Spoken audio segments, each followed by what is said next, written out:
Theta কোণের সাপেক্ষে বাহু নির্ণয় করার সময় আমরা সব সময় সমকোণী ত্রিভুজ আনবো। কি নিয়ে আসবো? সমকোণী ত্রিভুজ। কারণ সমকোণী ত্রিভুজের সাথে ত্রিভুজের কি আছে? সম্পর্ক আছে। ঠিক আছে। আর সমকোণী ত্রিভুজ কাকে বলে? যে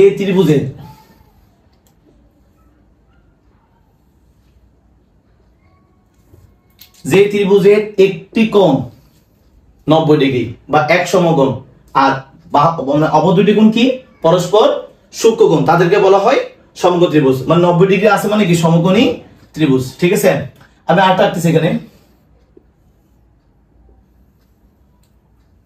নাম দিলাম, আমি এখানে দিলাম এ বি সি, ইচ্ছা পি কিউ আর ডি, সমস্যা কি? ইচ্ছা যা ইচ্ছা তা দেওয়া যাবে, A B C D Q R S T, মানে কি এক্স ওয়াই জেড সব দেওয়া যাবে। এখন আমাকে একটু এই জিনিসটি ভালো মতো বুঝতে হবে, কেমন? এখন থিটা কোণ চাইলে আমি এখানে দিতে পারি, দিতে পারি না? এটা তো 90 ডিগ্রি ফিক্সড। তা থিটা কোণটা আমি এখানে দিছিলাম না, আর থিটা কোণটা আমি এখানে দিই, কোনো সমস্যা আছে নাকি? থিটা কোণটা এখানেও আসতে পারে, এখানেও আসতে পারে। ঠিক আছে। আমি এই ত্রিভুজের ক্ষেত্রে থিটা কোণ কোথায় দিছি? এসি কে দিছি। আর এই ত্রিভুজের ক্ষেত্রে থিটা কোণ কোথায় দিছি? পি কে দিছি। কেমন? এখন আমাকে সবসময় এই যে থিটা কোণের সাপেক্ষে বাহু নির্ণয়, এটা অবশ্যই অনেক ইম্পর্টেন্ট একটা টপিক, আমাদের পারতেই হবে। কেমন? এই থিটা কোণের যে বিপরীত বাহুটা, থিটা কোণের বিপরীত বাহুকে বলা হয় লম্ব। কি বলা হয়? লম্ব। আর সমকোণের বিপরীত বলা মানে বিপরীত বাহুটাকে বলা হয় অতিভুজ। কি বলা হয়? অতিভুজ। তাহলে আমরা কি শিখলাম এখান দিয়ে? আমরা শিখতেছি যে, ঠিক আছে, এক নাম্বার শিখতেছি এখান দিয়ে কি? থিটা কোণের বিপরীত বাহুকে কি বলে? লম্ব বলে। কি বলে? লম্ব বলে। ঠিক আছে। আমরা একটা শিখে ফেলি, লম্ব আমাদের যেটা জেনারেল ম্যাথ মানে সাধারণ গণিতে কিন্তু লম্ব বলা হয় এটাকে, কিন্তু হায়ার ম্যাথে যারা করবা, হায়ার ম্যাথে 8.1 বা 8.2 তখন এই লম্বটাকে বলা হয় বিপরীত বাহু। কি বলা হয়? বিপরীত বাহু। তার মানে আমি যেখানে লম্ব সেখানে বিপরীত বাহু লিখতে পারি, শুধু হায়ার ম্যাথে না, জেনারেল ম্যাথে আসতে পারে। এক কথা হচ্ছে থিটা কোণের বিপরীত বাহুটাকে বলা হয় লম্ব বা বিপরীত বাহু। ঠিক আছে। নাম্বার 2, সমকোণের বিপরীত বাহুকে বলা হয় অতিভুজ। নাম্বার 2 কি শিখলাম আমরা?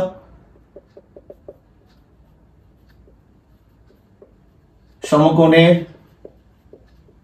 বিপরীত বাহুকে কি বলে? অতিভুজ বলে। ঠিক আছে। সমকোণের বিপরীত বাহুটা কি বলে? অতিভুজ বলে। তাহলে এটা লম্ব, এটা অতিভুজ। তাহলে এটা যদি থিটা কোণ হয় এটা কি হবে? লম্ব। সমবিপরীতটা কি? অতিভুজ। এটা ফিক্সড। ঠিক আছে। তাহলে আমি চাইলে কি এই লম্ব অতিভুজ বের করার পর আরেকটা যে বাহুটা আছে সেটা আমি কি দিব? ভূমি দিব। ঠিক আছে। তো লম্ব আছে, অতিভুজ, এটা কি হবে? ভূমি। এই জিনিসটা আমি যখন ছোট ছিলাম তখন এই সমস্যা ফেস করছি, মানে এইটা দেখা যাচ্ছে লম্ব, এটা ভূমি কেমনে হইলো? তো এই ভূমি হওয়ার কারণ হচ্ছে এই থিটা কোণ। কত বুঝতে পারছি?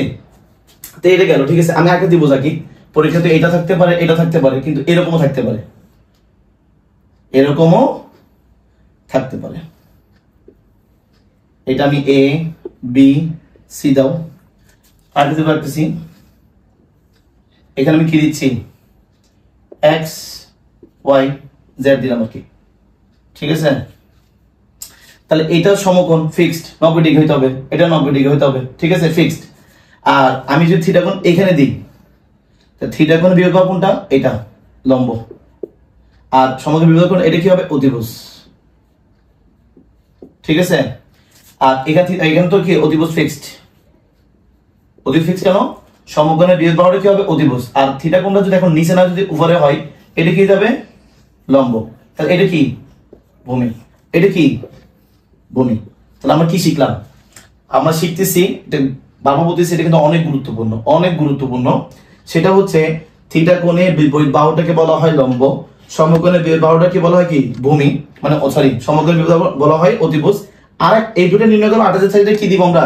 ভূমি দিব। তাহলে ভূমি কিন্তু একটা সংজ্ঞা আছে, কিন্তু আমি আপাতত মানে কি দিতে যাচ্ছি না। ঠিক আছে। তাহলে আমরা কি দেব? যে এই ভূমি একটা উপনাম আছে, ভূমিটাকে এই সংজ্ঞায়িত বাহু বলা হয়। কি বলা হয়? তাহলে সংজ্ঞায়িত বাহু যে কথা, ভূমি কি একই কথা। তাহলে আমরা কি শিখলাম? লম্ব অতিভুজ বের করার পর যে বাহুটা থাকবে সেটা হচ্ছে ভূমি। ঠিক আছে। ভূমি আলাদা সংজ্ঞা আছে বলতে যাচ্ছি না, কারণ কি এটা ভুলে ফেলতে পারে অনেকে, কিন্তু আমি লম্বর ভূমি এটা মনে রাখলে বাকিটা কি এমনি নির্ণয় করা যাচ্ছে, ঠিক আছে। তাহলে আমি আরেকটাই কি করব, তাহলে এই ত্রিভুজ আঁকছি, এই ত্রিভুজ আঁকছি, এই ত্রিভুজ আঁকছি, এই ত্রিভুজ, ঠিক আছে। আমি এখন একটা আরেকটা কি দিচ্ছি, বারিকা দিচ্ছি, এটা আপনারা কি করবেন, করার পর আবার কি করবেন, আমার সাথে মিলে নেবেন, কেমন। তো এটা গেল, আমি এবার করতেছি এখানে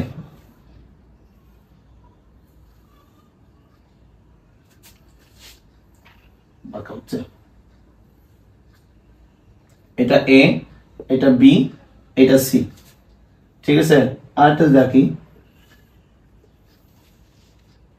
তাহলে এখানে কোনটা লম্ব, কোনটা ভূমি, কোনটা অতিভুজ, এর নির্ভর কারোর উপরে থিটা গুণ করতেছে, থিটা কোণ আর কি। তাহলে এখন এখানে দেখেন এটাও কিন্তু সমকোণ না, এটা সমকোণ, সমকোণটা এইটা সমকোণ, সমকোণ বিপরীত কি হবে, অতিভুজ। সমকোণের বিপরীত কি হবে, অতিভুজ। এই যে থিটা মানে কি, সমকোণের বিপরীত কি হবে, অতিভুজ। এখন আমি যদি থিটা কোণটা এইখানে দিয়ে ফেলি, কোথায় দিই, এখানে, পরীক্ষায় এই দুটোই আসবে, এই চারটা থেকে আসবে, কিন্তু এটা আসবে না, কিন্তু এটা আমি জানার জন্য দিলাম আর কি। থিটা কোণের বিপরীত কি হবে, লম্ব, ঠিক আছে। তাহলে আটে কি আছে, এইটা হবে ভূমি। তাহলে ভূমি কোথায় আছে সেটা ইম্পর্টেন্ট না, ভূমি নিচে থাকতে পারে, উপরে থাকতে পারে, কথা হচ্ছে থিটা কোণটা কোথায়, ঠিক আছে। এবার আসি, থিটা কোণটা এখানে ছিল, এখন যদি থিটা কোণটা এখানে নিয়ে আসে তাহলে কি হবে, এটা তো লম্ব, এটা কি হবে, ভূমি। তাহলে কোনটা লম্ব, কোনটা ভূমি, কোনটা অতিভুজ, এগুলো যদি জ্ঞান থাকে পারা যায়। আর মানে কি প্রশ্নকর্তা থিটা কোণটা এখানে দিতে পারে, এখানে দিতে পারে, এখানে দিতে পারে, এখানে দিতে পারে, এখানে দিতে পারে, ওইখানে দিতে পারে, ঠিক আছে। কিন্তু আমি যদি এই বেসিকটা জানি, সেটা হচ্ছে কি, থিটা কোণের বিপরীত বাহুটা হচ্ছে লম্ব, সমকোণ বিপরীত বাহু কি, অতিভুজ। এই লম্ব তো বের করার আটটা যে বাহু সেটা কি, ভূমি। এইটা পারলেই কিন্তু কি আমাকে আটকে দেওয়া হবে না, ঠিক আছে। আর এটা দিয়ে কিন্তু অনেক বেশি অঙ্ক করতে হবে, কেমন।